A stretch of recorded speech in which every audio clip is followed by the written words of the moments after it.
La CAN 2025 a été attribuée au Maroc. Évidemment que ça va provoquer un tollé, mais pour rester sur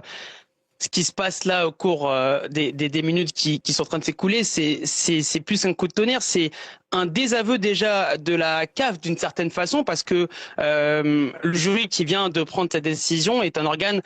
indépendant de la Confédération africaine de football, et il faut préciser, en plus de ce qu'a bien raconté Cédric, que c'était la commission de discipline qui avait maintenu finalement le titre au Sénégal en janvier dernier, et donc cette décision vient contredire ce qu'a décidé la commission de discipline de la CAF. Donc c'est un discrédit total sur la Confédération africaine de football, et honnêtement, moi qui suis le football africain depuis une bonne dizaine, voire une quinzaine d'années maintenant,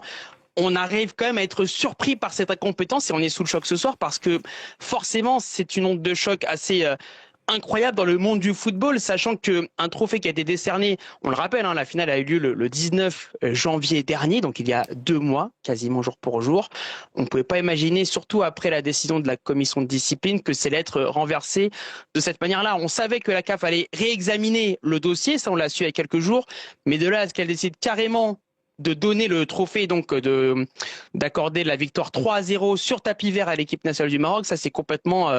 insensé. Un petit élément de contexte quand même, on sait que y a quand même de l'eau dans le gaz entre la CAF et la Fédération royale marocaine de football. Depuis, bien sûr, cette finale, on a vu la CAN féminine, par exemple, qui devait avoir lieu en ce moment même, alors on se parle, être reportée à juillet-août parce que le Maroc, soi-disant, voulait plus vraiment organiser cette CAN qui était prévue depuis de longs mois sous des prétextes, bon, quelque peu fallacieux, comme quoi il y avait un embouteillage de match. C'est un argument discutable. En tout cas, voilà, ça rentre dans ce contexte-là, et de voir cette décision-là, ça nous surprend. Honnêtement, ça nous surprend, ça nous choque aussi, et ça nous laisse un petit peu sans voix. Et il y a quelques minutes, j'avais posté un message sur les réseaux en disant il va falloir expliquer l'inexplicable. Me voilà déjà sur France 24 en train de tenter d'expliquer l'inexplicable. Mais ça